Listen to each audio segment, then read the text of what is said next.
नमस्कार दोस्तों, teaching with Shivam में आप सभी का हार्दिक स्वागत है। सीटेट एग्ज़ाम दिसंबर 2024 गणित यानी कि maths paper 1 pedagogy previous year question है भाई। आइए देखते हैं। कह रहा है कि कक्षा 2 के विद्यार्थियों को एक शिक्षक योग या जोड़ सिखा रहा है, यानी कि अध्यापक कक्षा 2 के छात्रों को योग सिखा रहा है। तो निम्नलिखित में से कौन सी युक्ति अनुसरण सर्वाधिक उपयुक्त है? पहला ऑप्शन, कक्षा 2 में शाब्दिक प्रश्नों को ना कराया जाए। दूसरा ऑप्शन, शाब्दिक प्रश्नों का प्रयोग केवल मूल्यांकन हेतु किया जाना चाहिए, केवल वाला तो होगा नहीं। सी, योग या जोड़ को शाब्दिक प्रश्नों द्वारा प्रस्तुत करना चाहिए, ना कराया जाए, ऐसा गलत ये हो जाएगा भाई। हो सकता है सी वाला। डी देखते हैं, शाब्दिक प्रश्नों को अध्याय के अंत में कराया जाए। नहीं भैया, अंत में क्यों कराएं? तो शाब्दिक प्रश्नों द्वारा प्रस्तुत करना चाहिए। सी ऑप्शन इसका सही जवाब हो जाएगा, सी ऑप्शन। नेक्स्ट अगला क्वेश्चन है, कक्षा 2 के शिक्षक ने, यानी कि कक्षा 2 में शिक्षक ने योग या जोड़ के निम्नलिखित शाब्दिक प्रश्न को विद्यार्थियों को हल करने हेतु दिया कि एक टोकरी में 5 सेब हैं एवं उसमें 7 सेब और डाल दिए। तो अब टोकरी में कितने सेब हैं? तो भैया जोड़ना नहीं है कि 5 और 7 12 हो गए ना भैया, ये कहना चाह रहे हैं क्या कर दिया उसने। तो इस प्रकार का शाब्दिक प्रश्न निम्नलिखित में से किस श्रेणी या मॉडल से संबंधित है? पहला ऑप्शन संवर्धन, बी ऑप्शन पृथक्करण, डी ऑप्शन समुच्चयन और सी ऑप्शन योग की पुनरावृत्ति। क्या ये योग की पुनरावृत्ति हो रही है? नहीं भैया। पृथक्करण अलग हो रहा है? नहीं। संवर्धन होता यदि उसमें उसी यानी कि 5 सेब जो हैं उसी में वृद्धि हो जाती तो संवर्धन होता, यहाँ पर हो जाएगा समुच्चयन। तो डी ऑप्शन करेक्ट जवाब हो गया, समुच्चयन। वीडियो आपको अच्छी लग रही हो तो वीडियो को ज़्यादा से ज़्यादा शेयर करें और लाइक करें। चैनल पर नए हैं तो चैनल को सब्सक्राइब करें भाई। आइए और कमेंट में अपना सुझाव अवश्य बताएं। गणित में त्रुटियों की एक महत्वपूर्ण भूमिका है, ये कथन है। पहला ऑप्शन गलत, क्योंकि गणित में त्रुटियों का कोई स्थान नहीं है। बी ऑप्शन गलत, क्योंकि त्रुटियां लापरवाही दर्शाती हैं। सी ऑप्शन सही, क्योंकि ये बोध कराती हैं कि बच्चे गणित की अवधारणा की किस प्रकार रचना करती हैं। डी ऑप्शन सही, क्योंकि ये विद्यार्थियों को उनके प्राप्तांकों के बारे में फीडबैक देती हैं। तो भाई इस क्वेश्चन का सही जवाब हो जाएगा सही है, क्योंकि ये बोध कराती हैं कि बच्चे गणित की अवधारणा किस प्रकार रचना करते हैं। सी ऑप्शन इसका सही जवाब है। नेक्स्ट अगला क्वेश्चन, दो या उससे अधिक दो विमाओं वाली वस्तुओं के क्षेत्रफलों की तुलना करने के लिए निम्नलिखित में से कौन सा एक सर्वाधिक उपयुक्त है? पहला ऑप्शन अप्रमाणिक इकाइयों का प्रयोग करना, आकलन करना, अध्यारोपण करना या प्रक्षेपण करना। तो सही जवाब हो जाएगा प्रक्षेपण करना, सॉरी प्रेक्षण करना, प्रेक्षण यानी कि प्रेक्षण करना, प्रक्षेपण नहीं, सॉरी प्रेक्षण करना यानी कि उसकी जांच करना भैया। तो सी ऑप्शन इसका सही जवाब है, प्रेक्षण करना। नेक्स्ट अगला है, प्राथमिक स्तर पर गणित की पहेलियां मदद करती हैं। तो प्राथमिक स्तर पर गणित की पहेलियां किस बात में मदद करती हैं भाई? पहला ऑप्शन कक्षा के प्रतिभा संपन्न विद्यार्थियों को पहचानने में, विद्यार्थियों को मनोरंजन प्रदान करने में, समस्या सुलझाने के कौशलों को परखने में या समस्या सुलझाने के कौशलों को प्रोत्साहित करने में।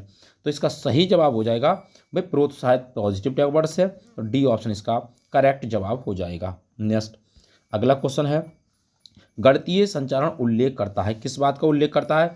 पहला ऑप्शन गणितीय विचारों को समाहित और संगठित करने की क्षमता, समस्याओं को सुलझाने की क्षमता, गणित प्रश्नोत्तरी में भाग लेने का कौशल, गणित के कक्ष में बोलने की क्षमता। तो इसका सही जवाब हो जाएगा गणितीय विचारों को समाहित और संगठित करने की क्षमता। ए ऑप्शन इसका सही जवाब है। नेक्स्ट अगला क्वेश्चन है, कह रहे हैं कि राष्ट्रीय पाठ्यचर्या रूपरेखा एनसीएफ 2005 के अनुसार प्राथमिक विद्यालयों में गणित पढ़ाने का मुख्य उद्देश्य निम्नलिखित में से कौन सा नहीं है? पहला ऑप्शन बच्चे की सोच विचार प्रक्रिया को गणित रूप देना, बी बच्चे के संदर्भ में गणित का वर्णन करना, सी समस्या समाधान के कौशल को बढ़ावा देना, डी गणित के उच्चतर पढ़ाई की तैयारी करना। तो कौन सा नहीं है ये कह रहा है। तो इस क्वेश्चन का जो सही जवाब होगा भैया वो हो जाएगा बच्चे यानी कि गणित के उच्चतर पढ़ाई की तैयारी कराना, उच्चतर पढ़ाई की तैयारी की नहीं कराना भैया। तो डी ऑप्शन इसका सही जवाब हो जाएगा। नेक्स्ट अगला क्वेश्चन है, कह रहे हैं कि प्राथमिक स्तर पर गणित की पाठ्य पुस्तकों की सबसे अधिक महत्वपूर्ण विशेषता निम्नलिखित में से कौन सी है? तो सबसे अधिक महत्वपूर्ण विशेषता की बात पूछ रहा है भैया। तो अगर हम इस क्वेश्चन की बात करें, उच्चतर कक्षाओं में संबंध जोड़ना ऐसा नहीं है। संकल्पनाओं का उच्चतर कक्षाओं में संबंध जोड़ना चाहिए, हाँ हो सकता है। जटिलता से सरलता में प्रदर्शित करना चाहिए। पूर्णतः श्रेणीबद्ध होना चाहिए, नहीं भैया, ना तो श्रेणीबद्ध हो ना, नहीं ऐसा हो सकता है, लेकिन कह रहा है कि कॉन्सेप्ट को मूर्त से अमूर्त रूप में सिखाना चाहिए भाई, यानी कि पहले दिखाएं चीज़ को, फिर उसके बाद बिना देखी चीज़ों को सिखाना चाहिए। तो डी ऑप्शन इसका सही जवाब हो जाएगा। नेक्स्ट अगला क्वेश्चन है, कह रहा है कि भाई ज्यामितीय समझ को विकसित करने के लिए निम्नलिखित में से कौन सा श्रेणी क्रम सही है। ज्यामितीय समझ को विकसित करने के लिए तो हम का बात कर रहे हैं भाई मानसिक चित्रण, औपचारिक निगमन, विश्लेषण और अनौपचारिक निगमन। बी कह रहा है मानसिक चित्रण, विश्लेषण, अनौपचारिक निगमन और औपचारिक निगमन। सी कह रहा है औपचारिक निगमन, अनौपचारिक निगमन, मानसिक चित्रण और विश्लेषण। डी कह रहा है कि मानसिक चित्रण, विश्लेषण, औपचारिक निगमन और अनौपचारिक। तो भैया मानसिक, विश्लेषण, संश्लेषण, औपचारिक और अनौपचारिक, यानी कि सॉरी दृढ़ता। तो डी ऑप्शन इसका सही जवाब हो जाएगा। मानसिक बोले तो चाक्षुषीकरण। नेक्स्ट अगला है, निम्नलिखित में से कौन सा कथन सही है। पहला ऑप्शन, संख्या 9 के बाद शून्य का परिचय दिया जाना चाहिए, यानी कि संख्या 9 तक सिखाने के बाद उसके बाद शून्य बताना चाहिए। बी ऑप्शन, स्थानीय मान सिखाते समय शून्य का परिचय दिया जाना चाहिए, हाँ हो सकता है। सी, पढ़ाई जाने वाली प्रथम संख्या शून्य होनी चाहिए, हाँ हो सकती है भाई। डी, बच्चों में संख्या ज्ञान विकसित होने के बाद शून्य का परिचय दिया जाना चाहिए। तो इसका सही जवाब ये हो जाएगा, बच्चों में जब संख्या विकसित हो जाए तो शून्य का ज्ञान दिया जाना चाहिए। डी ऑप्शन इसका सही जवाब हो जाएगा। नेक्स्ट अगला है, कह रहे हैं कि भाई कक्षा 3 के विद्यार्थियों को आधे की संकल्पना पढ़ानी है, यानी कि 1/2 की संकल्पना पढ़ानी है, तो क्या क्या क्रियाकलाप बनाया जाए। पहला, चित्र दिखाता है उसमें आधा प्रदर्शित किया गया है। दूसरा, आधे का चिन्ह लिखना। तीसरा, बहुत सारे मूर्त पदार्थों को आधे में विभाजित करना। चौथा, कहानी या शब्दों के प्रयोग से आधा प्रदर्शित करना। तो अब इस क्वेश्चन की बात करें भाई, पहला क्या करना है भाई, मूर्त पदार्थों को आधे में विभाजित करना, यानी कि पहला कहना चाह रहा है, अगर हम इस क्वेश्चन की बात करें तो भाई तीसरा बहुत सारे मूर्त पदार्थों को दिखाएं पहले भाई, उसके बाद चित्र दिखाना, उसका मूर्त पदार्थ लें फिर उसको क्या करें, उसका चित्र दिखाएं, फिर उसके बाद क्या होगा भैया, उसका आधे का प्रदर्शित करें, आधे का फिर चिन्ह लिखें भाई। तो ए ऑप्शन इसका सही जवाब हो जाएगा। नेक्स्ट अगला क्वेश्चन है, कह रहे हैं कि भी कक्षा 1 और 2 के गणित शिक्षण और अधिगम के लिए निम्नलिखित में से कौन सा सही है। पहला ऑप्शन, अभ्यास के लिए बहुत अधिक अवसर उपलब्ध कराए जाने चाहिए। बी, कक्षा 1 और 2 में केवल गणित के मौखिक प्रश्नों को कराया जाए। तो भी कक्षा 2 में केवल, तो केवल वाला तो होगा ही नहीं। गणित का अन्य विषयों जैसे कि भाषा, कला इत्यादि से समाकलन किया चाहिए, हाँ बिल्कुल भैया ये सही है।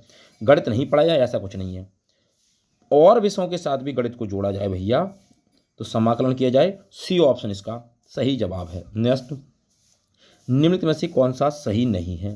पहला ऑप्शन, 1 सेंटीमीटर 1 मीटर का शतांश होता है भाई, यानी कि 1 मीटर 1 सेंटीमीटर बराबर 100 मीटर होते हैं, शतांश होता है। दूसरा, 1 मिलीलीटर 1 लीटर का शतांश होता है। सी, 1 लाख बराबर है 100,000 के बराबर। डी, 1 करोड़ बराबर है 100 लाख के बराबर। तो इस क्वेश्चन का सही जवाब, यानी कि 1 मिलीलीटर 1 लीटर का शतांश होता है, नहीं भैया शतांश नहीं होता, बल्कि क्या होता है, ये कर रहा है 100 की बात कर रहा है, 1/100 की बात कर रहा है भैया, नहीं भैया 1/100 की बात कर रहा है तो 1/1000 होता है भैया। तो बी ऑप्शन इसका करेक्ट जवाब है, ये सही नहीं है। नेक्स्ट अगला, एक संख्या का दशमलव निरूपण समझाने के लिए, एक संख्या का दशमलव निरूपण समझने के लिए निम्नलिखित में से कौन सी पूर्व जानकारी का ज्ञान होना चाहिए। योग, व्यवकलन, गुणा या स्थानीय मान, किसका ज्ञान होना चाहिए। तो इस क्वेश्चन का सही जवाब हो जाएगा स्थानीय मान का ज्ञान होना चाहिए, जो सी ऑप्शन इसका करेक्ट जवाब है। नेक्स्ट अगला क्वेश्चन है, कह रहे हैं एक गणित की 4 मूलभूत संक्रियाएं कौन कौन सी हैं भैया। योग, भाग, परिमाप और क्षेत्रफल, परिकलन, संगणना, रचना और समीकरण बनाना, योग, गुणा, भिन्नों का दशमलव में बदलना और सम आकृतियों की रचना करना, ये योग, व्यवकलन, गुणा और भाग।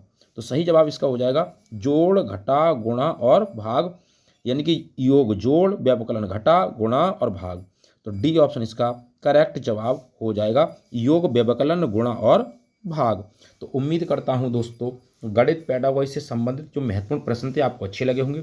वीडियो आपको अच्छी लगी हो तो वीडियो को ज़्यादा से ज़्यादा शेयर करें और लाइक करें। यदि चैनल पर नए हैं तो चैनल को सब्सक्राइब करें और कमेंट बॉक्स में अपना सुझाव अवश्य दें। ऑल द बेस्ट, थैंक्स, जय हिंद, जय भारत।